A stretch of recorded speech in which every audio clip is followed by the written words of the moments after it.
Beleza? Fala aí, bonitão, tudo certo? E aí, bonitão, tudo bem, Ricardo? Tranquilo, tranquilo, cara. Participação internacional hoje no Um pouco sobre tudo que eu não sei. De novo, trazendo alguém que realmente entende do assunto para falar sobre o que realmente eu não sei muito, né? Pelo menos não sei tanto quanto você. Então, na verdade, Então, acho que a gente vai ver o quanto nós dois não sabemos, né? Que muito provavelmente você vai fazer algumas perguntas, se eu não souber responder, eu vou ser honesto com você. E é legal, isso. cara. Quanto tempo você está na Alemanha?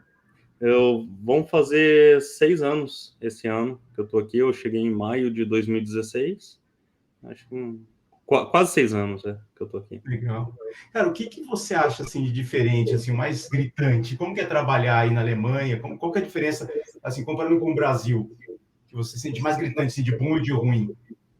De bom, de ruim. O negócio é que eu já trabalhei em algumas empresas aqui, né? Então, quando eu trabalho com empresa alemã, a primeira coisa que tem de gritantes é o controle que eles têm aqui, é bem diferente. O esquema de controle, na hora que você chega, sai. Por exemplo, a gente não tem controle de hora igual no Brasil, né? Que isso É, realmente é extremamente restrito, mas eu já cheguei a passar por uma situação de que eu chegava muito cedo para o horário normal de TI, né? Eu chegava sempre umas 8 horas, o que é extremamente cedo. O pessoal de TI aqui, por exemplo, eles começam a trabalhar depois das 9h30, 10 horas. é. E eu saía normalmente perto do horário. Eu tô lá pelas 4 da tarde, 4h30 ali, eu já tava lá, tchau, tchau, tô terminando. E uma vez já chegou meu chefe, virou para mim e falou assim: olha, o pessoal fica olhando, feio tal, que você tá saindo mais cedo. Aí eu falei, mas ninguém olha bonito na hora que eu chego cedo também, né? Então já aconteceu umas situações assim já comigo. Então aí tem mais Mas controle do que aqui, você acha? não, então, o negócio aqui é o seguinte, no Brasil, como existe a CLT, a própria CLT já impõe muitas restrições, como bater ponto, por exemplo.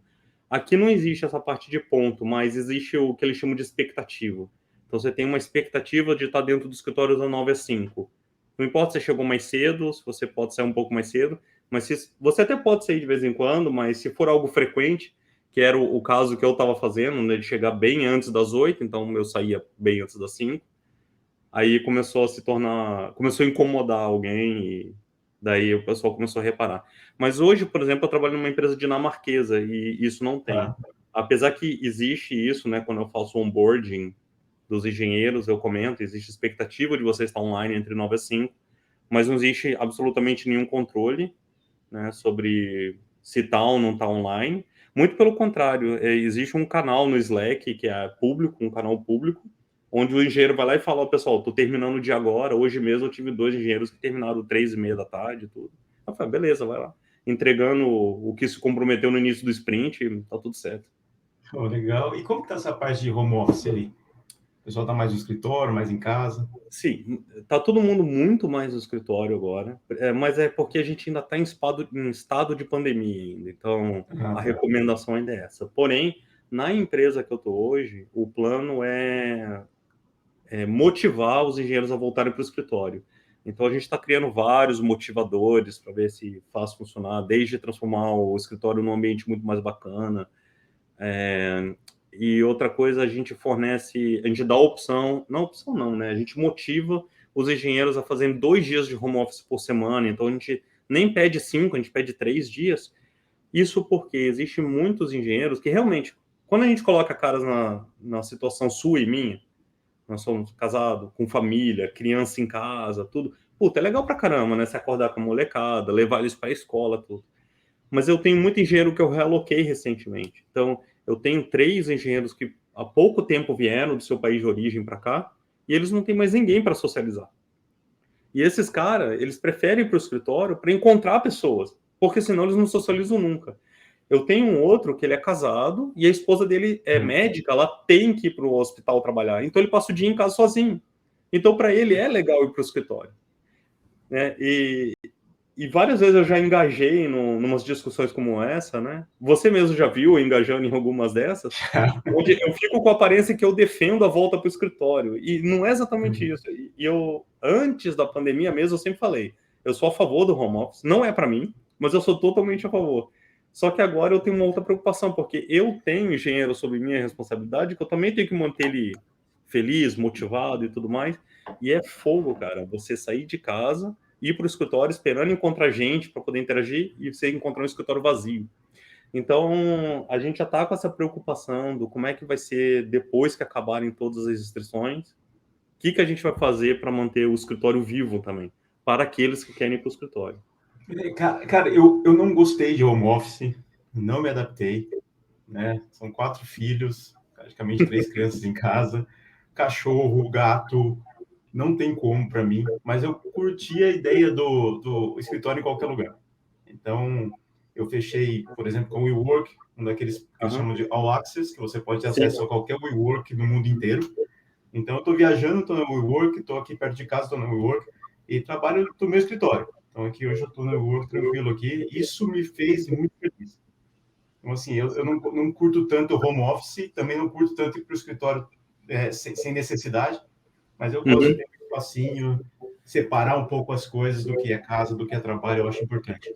Então, uma coisa que eu peguei foi que não é que as pessoas não gostam de ir para o escritório.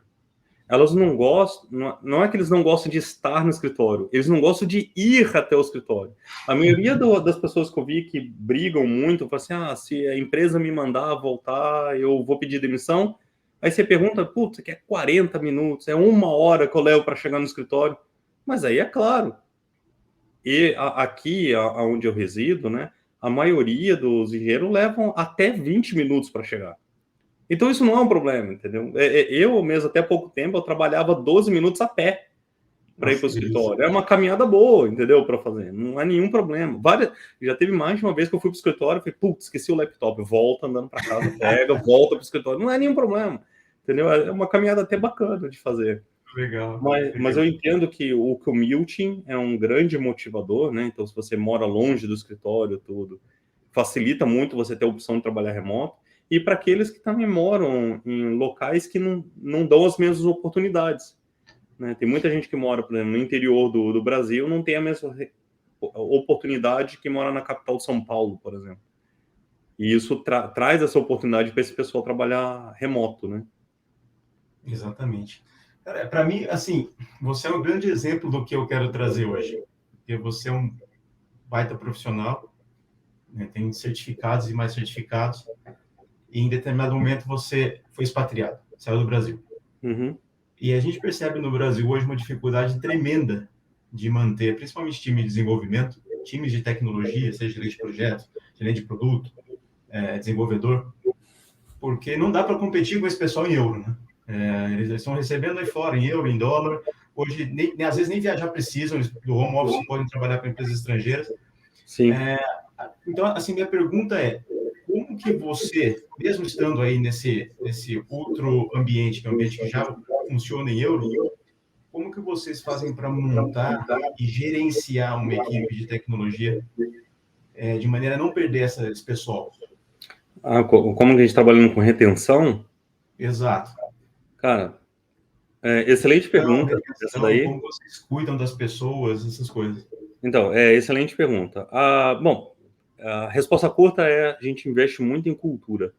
Muito. E quando eu falo em investir, estou falando de a gente pega os gerentes, a gente senta e conversa muito sobre isso, sobre como ajustar, como melhorar, a gente conversa muito. Cultura é pauta semanal, né? Quando a gente sentam todos os gerentes, uma vez por semana, a gente tem uma reunião só nossa, né?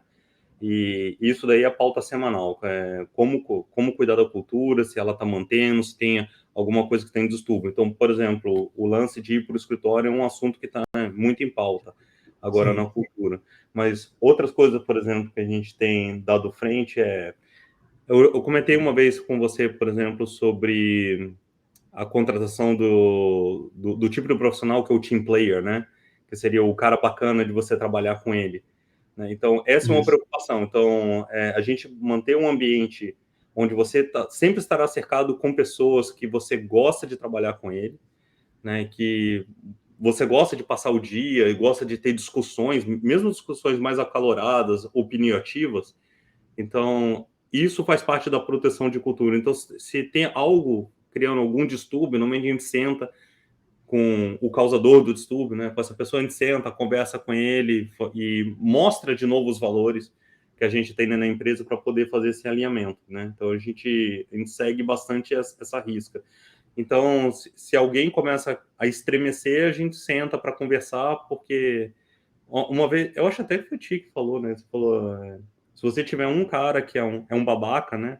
Dentro do time, ele pode estourar um time inteiro, né? Por causa disso. Então, a gente olha muito isso. Então, se você cria um ambiente onde, quando você acorda, vai dormir, antes de você dormir, você pensa, puta, eu tenho que dormir cedo, que amanhã eu vou trabalhar.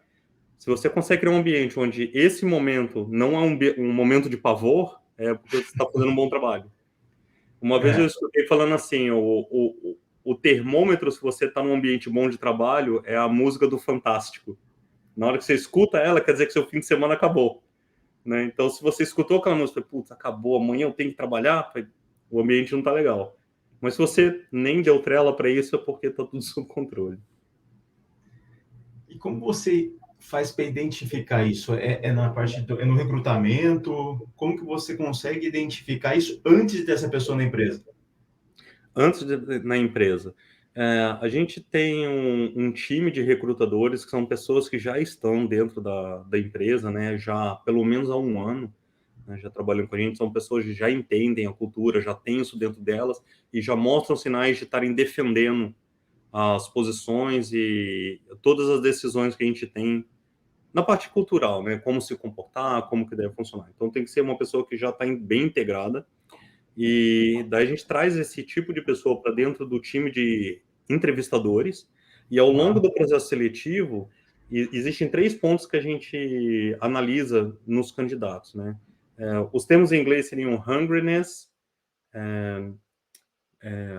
humbleness, hungriness e people smart. Então, é humildade, motivador, né? Esfomeado, né? Ser esfomeado, eu posso elaborar melhor. E people smart, né? Se ele é um cara esperto, um cara inteligente. Que seria o seguinte, o Rumbleness, quer dizer, a pessoa que entende que ela não sabe de tudo, não conhece tudo, existem pessoas que conhecem mais que ela, sabem mais que ela, e ao contrário, ela também entende que existem pessoas que sabem menos, você tem que ter paciência e fazer entender e saber transferir o conhecimento. No Hungriness, são pessoas que, em resumo, seria assim, se eles entendem que eles conseguem entregar algo bom e algo ótimo, eles preferem entregar algo ótimo amanhã do que entregar algo bom hoje. E se eles sabem, naquilo que eles trabalham, naquilo que eles gostam de fazer, que tem mais a ser aprendido, eles vão continuar buscando esse desenvolvimento, essa evolução, esse aprendizado. Então, eles sempre vão estar ali fomentados e motivados a querer entregar algo melhor e também a continuarem se desenvolvendo, continuarem aprendendo, porque é interessante para eles, eles gostam de fazer isso também. E o People Smart é você entender a parte de empatia, você entender como que o outro vai receber uma mensagem, como você vai formular uma mensagem, um feedback, uma crítica para uma pessoa, e a outra pessoa também, às vezes ela entrega uma informação um pouco mais agressiva para você, mas você consegue entender que foi o momento que ela estava, que não era exatamente isso que ela queria dizer, se realmente foi intencional, e você consegue também abstrair a informação do fato, né, a emoção do fato. Então, a gente tenta identificar essas 3 coisas durante o processo. Então, a gente treina os entrevistadores sobre esses valores que a gente quer dentro da empresa. Durante o processo, apesar de eles fazerem entrevista técnica, eles têm a habilidade de sentir e identificar alguns sinais, mas por último, sempre existe a entrevista cultural, onde o que a gente faz é expor o candidato a esses valores e ver como que ele reage, né, a esses valores que a gente espera, se ele entende que são valores de verdade ou se é bobagem na opinião deles. A gente tenta colocar eles numa situação ou colocar alguma situação onde um desses 3 valores seriam violados para ver como ele se sente, e é nesse ponto que a gente pega se ele entraria ou não dentro da cultura da empresa. E vem a pergunta difícil. O cara é um as, o cara é técnico assim, excelente, mas falha na cultura. O que acontece? Cara, a gente já reprovou caras assim, né? Eu lembro até hoje, eu recomendei um amigo meu que eu conheci aqui, excelente desenvolvedor front-end. Eu lembro quando ele passou pela técnica, eu recebi mensagem dos entrevistadores, eles falando, melhor candidato que a gente teve nos últimos tempos. Aí ele foi para o cultural, eu ainda não, como fui eu que indiquei, eu não posso entrevistar, né, culturalmente. Aí o entrevistador já mandou para mim falando, eu não... Teve um dos quesitos não passou, não. Você tem certeza que o cara é gente boa mesmo? Eu falei, tem, cara. Eu trabalhei com ele um tempão, tudo. Ó, então tá. Daí ele foi pro CEO. O CEO daí também cheirou alguma coisa na parte de People Smart, cara. O cara era o seguinte, em suma, ele é mimado. Então, Entendi. assim, ele é muito bom tecnicamente, né? Ele é muito bom. E ele é humilde, ele sabe que ele é bom, ele consegue ensinar, e ele sabe que ele ainda tem que aprender. O hungriness dele é muito alto, ele está sempre estudando, melhorando, mais no People Smart. E esse é o mais complicado de pegar. Então, por exemplo, uma coisa que aconteceu, chegou na hora do cultural, uma pergunta simples, a gente fala, como é que chama mesmo a recruiter que falou com você? E não sabia o nome da recruiter. E foi a primeira pessoa que falou com ele, é a pessoa Será que que eu troca passaria? e-mail com ele constantemente e não sabe nem o nome. É só recruiter, sabe? Entendi. Aí outra coisa que a gente pegou foi pequeno, igual eu falei, a parte de mimado, né? A Templafy ela dá 28 dias férias ano, 28 dias úteis, tá? E a empresa que Férias ele por está ano? atualmente por ano. E a empresa que ele está atualmente dá 30. Daí ele falou: vocês não têm um balanço de vida entre pessoal e profissional muito bom, né? Por causa de 2 dias, tipo, é uma afirmação meio forte para você fazer, por conta de 2 dias de diferença. E outra, podia ser negociável, entendeu? Então, foram pequenas coisinhas que foram falando que chega no final de falar: olha, esse cara aqui falta um pouco de empatia na hora que ele está falando, ele realmente ele quer um pouco mais do que esperado, ele vai ter uma expectativa diferente. Melhor não. Né? O cara é muito bom tecnicamente, um aço, igual você comentou, mas a gente prefere não. E é isso. Cara, é muito legal. Eu vi hoje duas. Você falou aí de tentar transformar o escritório em algo mais agradável, né? Uhum. E eu vi uma notícia também da Amazon, tá dobrando o salário do pessoal, né? Ou, pelo que eu entendi, não sei se a notícia foi um pouco clickbait, mas pelo que eu entendi, o piso ali, né? A média salarial ou a média salarial da Amazon dobrou para conseguir reter os talentos. Então, no fim das contas, assim, você precisa garantir, eu acho, a cultura, você precisa garantir o ambiente e você também precisa vir com um salário, né? Com uma compensação interessante, né? Acho que tudo isso não é fácil, é um equilíbrio distante aí. Hoje não está fácil manter uma equipe de desenvolvedores, não. Então, para você ver, até para as empresas que estão nos países mais desenvolvidos, né, nos Estados Unidos, ou aqui na Europa mesmo, por exemplo, aqui na empresa que eu estou hoje, a gente faz compensação salarial todo ano, todo aniversário tem que fazer. Apesar da inflação daqui ser 1%, a gente tem que dar revisão de 5%, 10%, às vezes até mais, dependendo de quanto que vai machucar a empresa se esse cara sai, entendeu? Então, dependendo de o tamanho do dano que vai fazer se esse profissional sair, a gente aumenta o risco, né? A gente aumenta as compensações e os motivacionais para conseguir manter esse profissional. E realmente, se aqui tá difícil, igual você comentou bem no início da nossa conversa, né? Eu estava pensando nisso também. Imagina no Brasil, com um monte de empresa abrindo para contratar profissional, né, do Brasil, e os bons profissionais vão acabar prestando serviço para fora, quais os profissionais que vão servir para poder dar assistência para as empresas que estão no Brasil, né? Exatamente. E você recomenda para uma pessoa que hoje está recebendo uma proposta para ser expatriado, você recomenda a expatriação? Você acha que foi um passo bacana, um passo que valeu a pena? Não me arrependo um dia, cara, de ter saído. Não me arrependo um dia, mas porque assim, é todo um pacote, né, que eu peguei, né? Então, não é só o salário. Tanto é que quando eu vim com um salário bem baixo, né? Há 6 anos atrás, eu vim com um salário bem baixo. Hoje eu estou numa situação bem mais confortável. Mas o fato de que, por exemplo, hoje eu ando no metrô com meu AirPod, com meu iPhone na minha mão, eu tenho um headset também de uma geração bacana também, né? Um alto valor, né? Que a empresa que forneceu. E, cara, eu não me preocupo a estação, se a porta tá aberta, quem senta do meu lado. Eu tô tranquilo, eu só tenho que prestar atenção com a estação que eu tô para poder descer. E isso eu tenho certeza que eu não conseguiria fazer no Brasil. Uma coisa que eu vejo muito aqui, por exemplo, o pessoal pendura o celular aqui na frente do peito, né? Então ele fica assim, penduradão aqui, numa cordinha. Nunca no Brasil, ele faz isso e vai encontrar dois peitos. Nunca que no Brasil ia funcionar um negócio desse. Então, e isso é um exemplo, tá? Entre uma mão cheia, assim, né? De exemplos que eu conseguiria fazer. Entende? Então, é tudo parte do pacote, né? Então, a parte de segurança, a parte de educação, igual minha filha completou 10 anos agora. Minha filha tá falando 4 idiomas. Entendeu? Então, eu não sei o quanto que eu teria que investir se eu estivesse no Brasil para conseguir fazer isso.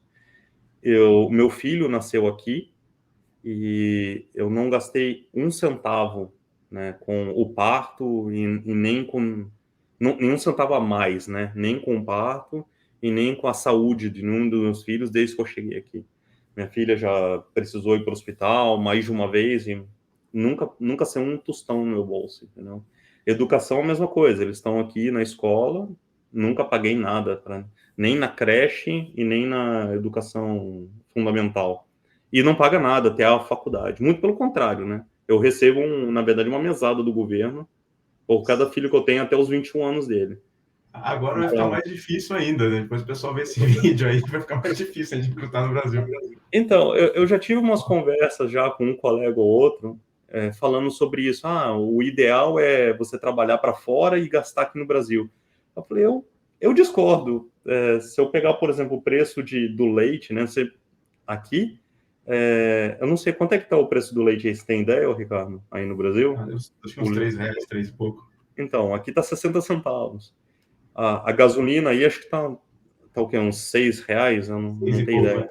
6 e pouco, então aqui é €1 o litro, só que aqui é 100% gasolina, então um carro aqui ele faz 28 km por litro, entendeu? Então tem várias coisas que aqui é muito mais barato, e eu não vou nem citar então equipamentos de tecnologia, né, comprar laptop, monitor, comprar câmera, celular, essas coisas, então não vou nem entrar nesse detalhe. A única coisa que aqui realmente é mais caro é residência. Entendeu? Residência aqui, sem nenhuma dúvida, é bem mais caro do que no Brasil, mas todo o resto aqui é muito mais acessível, o poder de compra é muito mais alto. Então, eu não acho esperto quando alguém fala assim, eu trabalho para a Europa, eu ganho em euro, mas eu gasto no Brasil. Eu acho bom para o Brasil, que você está exportando, né, material e está entrando dinheiro, isso é dinheiro que circula dentro do país. Para o Brasil é ótimo. Mas para o profissional, eu não acho que é uma jogada muito esperta, entendeu? Acho que poderia ter uma qualidade de vida muito maior e gastar menos e juntar mais se tivesse em solo europeu, por exemplo. Legal. Tiagão, muito obrigado pelo bate-papo. Eu quero deixar esse vídeo mais curto. Eu acho que o primeiro ficou um pouco comprido demais, mas assim, o conteúdo foi sensacional. Valeu pela tua presença. O interessante é que em todas as doideiras minhas você tá junto, né? Eu já tive em uma, pelo menos, bem impactante, né? Pelo menos na escola. Sim. Mas a da escola não foi intencional, né? Mas a gente tentou fazer um negócio no colégio, não sei se você lembra, a gente queria fazer um negócio para fazer cartão personalizado. É verdade. Bem no primeiro, segundo ano do colégio. Nessa tentativa de dominar o mundo, né?